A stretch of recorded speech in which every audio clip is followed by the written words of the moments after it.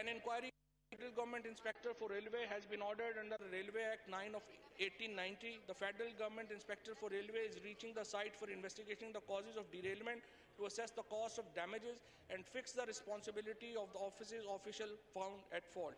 The track falling in the jurisdiction of Sakhat division has been included in the ML1 project under CPAC. The project was approved by ACNIC on 5th August 2020 and included in PSDP 2021 and has been recommended for inclusion in PSDP 21-22. In the meanwhile, necessary track maintenance material has been provided for periodic repair and maintenance of the track.